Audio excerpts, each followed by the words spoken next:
Isang mapagpalang araw sa lahat ng tagapakinig sa inyong programa, My Valentine.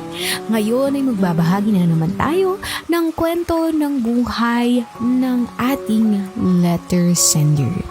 Pero bago ang lahat, huwag niyong kalilimutang mag-like, mag-share at syempre ang pinaka-importante ay mag-subscribe para parati kayong updated sa ating newly uploaded na mga kwento. Huwag niyo rin kalilimutang pindutin ang bell button sa kabilang side ng ating YouTube channel. So ito na nga at mag-umpisa na tayo sa kwento ng ating letter sender. Ang pangyayari ito ay nangyari 1 taon na ang nakalipas. Ilang buwan pagkatapos ng kasal ng aking tita Rose. Ako nga pala ay itago nyo na lang sa pangalang Jong. 20 taong gulang ng mga panahong iyon. 5'7" ang tangkad, kayumanggi at kung tawagin sa Ingles ay tipong may athletic build. Maganda ang tita ko. Kaya't medyo nagtaka ako kasi hinintay pa niya ang last trip bago magpakasal. Last trip ang tawag sa mga lampas na sa kalendaryo ang edad at saka pa magpapakasal. Sa edad na 37 ay aakalain mong mas bata siya ng 10 taon sa kanyang tunay na edad. Dahil sa maamong mukha na talaga namang kahit sino ay mapapatingin. Dagdagan pa na magandang itsura o napangalagaan niya sa pamagitan ng tamang ehersisyo ang kanyang pangangatawan. Hindi gaano kalakihan ang kanyang papaya, ngunit bumawi sa mabilog na likuran na talaga namang kay sarap hawakan at tignan-tignan. At sampal-sampalin na rin. Yung sampal na hindi nakakasakit. Makinis ang kutis at hindi masyadong maputi at hindi raman din morena. Yung tipong isang tipikal na Pilipina talaga. Alam kong hindi maganda, pero aaminin ko. Isa si Tita Rose sa mga tinitingala kong kababaihan. Isang gabi, mag-4 na buwan matapos ang kasal, ay napadalaw ang Tita Rose ko sa amin. Dahil hindi naman malayo ang bahay nila sa amin at nag-uusap sila ng mama ko. Ako naman ay nanonood ng TV kasama ang mga kapatid ko at dahil sa sala na rin nagkwentuhan ay hindi ko maiwasang hindi marinig ang kanilang pinag-uusapan. Paano na yan? Eddie, pag-aampo na lang kayo, tanong ni mama. Hindi pa namin yan na pag-uusapan ni Andy, ate. Tugon ni Tita Rose. Wala na ba talagang pag-asa? Disappointed nga si Andy na magpa-check up kami at nalamang siya ang may diferensya. Sabay hingang malalim si Tita. Marami pa silang pinag-usapan ni Mama at maya-maya pa ay nagpaalam na si Tita Rose. Nagdaan pa ang ilang araw at habang nanonood ako ng TV sa isang programa, may segment sila na ang topic ay tungkol sa mga mag-asawang walang sariling anak at ang paghahanap nila ng gagawa ng anak. Katulad sila ng sitwasyon ni Tita Rose. Sumagi tuloy sa isipan ko. Paano kaya kung ako ang gagawa ng kanilang anak? Ngunit winaglit ko agad ang isiping iyon. Kasi alam ko naman na malayong mangyari ang mga bagay na ganun. Araw ng Sabado, pumunta sa sentro sina Mama kasama ang mga kapatid ko dahil mamimili ng grocery. Si Papa naman ay may lakad at kung saan ay hindi ko na inalam. Galing lang ako sa paligo noon at nakapagbihis na ng may kumatok. Nang buksan ko ay nandoon ang Tita Rose ko. Parang nabubuhay agad ang aking patola sa ilalim ng aking suot na pang-ibaba. Nakasuot siya ng shorts na maiksi at medyo maluwang na t-shirt. Nakapambahay lang. Malapit lang kasi ang bahay nila sa amin, kaya't hindi na nag-ayos. Pinapasok ko si tita sa aming bahay. Wala po rito sina mama at papa. Umalis. Sabi ko agad at umupo na dahil baka makita ni tita ang nabubuhay kong alaga. Hindi sila ang pinantok ko. Ikaw, mabilis niyang sagot. Oh? Ano po yun? Parang hindi ko madiretsong sabi. May hihingin lang sana akong pabor. At bago pa man ako makapagsalita, kung ano yun, ay dinugtungan na niya agad ang huli niyang sinabi. Gusto kong gawan mo kami ng anak ng tito mo. Diretso niyang sabi. Muntik na akong bilaukan. Hindi yun agad bumaon sa isipan ko. Ano raw? Ano raw ang sinabi ni Tita Rose? Napaisip ako. Oo, tama ka nang narinig. Gusto namin ng anak at ikaw ang naisip namin na makakatulong sa amin. Tayong dalawa ang gagawa. Paglilinaw pa niya. Na parang nabasa ang aking iniisip. Seryoso ang kanyang mukha. Bigla akong pinanghinaan ng tuhod kahit nakaupo naman ako. Hindi talaga ako makapaniwala sa aking mga narinig. Totoo ba talaga to?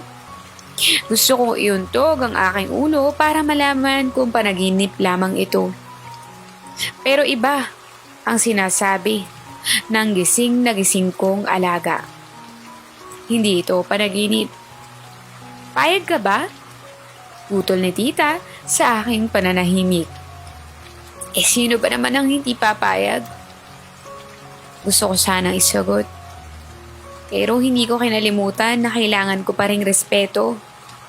Kailangan ko pa ring respetuhin dahil tiyahin ko pa rin ito. Opo ta. Kung sa tingin nyo ay makakatulong ako, gagawin ko po. Magalang kong sagot. Pero buhay na talaga ang alaga ko. Buhay na buhay at naguhumindig. Dahil kung ano-ano na ang pumapasok sa isipan ko. Hindi ako mapakali sa inuupuan ko. May mga kondisyon lang ako na gusto kong sundin mo. Seryoso pa rin si Tita Rose. Hindi ko aalisin ang lahat ng meron ako. Tanging pambaba lamang. Iyon lang. Tango lamang ang naisagot ko. At nagpatuloy si Tita Rose. Ayoko makarinig ng mga salitang kahit ano. Mas pipiliin kong hindi tayo nag-uusap para walang kung anumang mangyaring iba. Talagang seryoso niyang sabi. Naiintindihan ko po at okay lang yun. Wala na yata akong mahihiling pa. Dugtong ko sa isipan ko. Bukas ng gabi pumunta ka sa bahay dahil babalik na ng syudad ang Tito Andy mo. Ngayon ay medyo nakangiti na si Tita Rose at umaliwalas na ang kanyang mukha. Pupunta po ako ta. Nakangiti ko ring sagot. At sino ba naman ang hindi matutuwa? Hindi na nagtagal ang aming usapan at nagpaalam na si Tita Rose.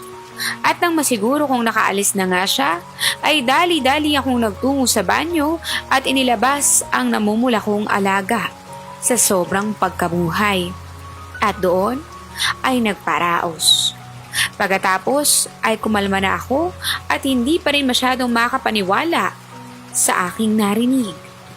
Sa aming pinag-usapan ni Tita Rose kani-kanina lamang. Linggo, mag-aalas 9 na ng gabi. Siya ako nagpasyang pumunta sa bahay ng aking tita. Kanina ko pang nakitang umalis si Tito Andy. Pero naghintay muna ako ng ilang oras para walang aberya, ika nga. Pumasok ako sa gate dahil hindi yun nakalak. At kumbatok na ng pinto. Tumambad sa aking harapan si Tita Rose. Nakangiti. Ang ganda-ganda talaga niya. Kahit hindi manipis ang kanyang suot at hindi maiksi, ay ramdam ko na agad na unti-unti nang nabubuhay ang aking alaga. Tuloy, iho. Kumain ka na ba? Sabi ni tita. Tapos na ta. Kanina pa. Wala ka sanang pinagsabihan ng ating pinag-usapan. Bigla niya sinabi. Wala po. Matipid ko namang sagot. Mabuti. Tara, dun tayo sa taas. Sabay hawak sa aking braso. Pumunta kami sa kanilang silid. Malaki, kumpleto sa appliances at meron pang banyo. Ngayon lamang ako nakapasok rito. Siyempre, ba't nga ba naman ako makakapasok dito kung hindi dahil ngayon? Maupo ka muna at mag-aayos lang ako. Umupo ako sa gilid ng kanilang higaan. Tama lamang ang lambot nito. Hindi nagtagal ay lumabas si Tita Rose galing sa banyo.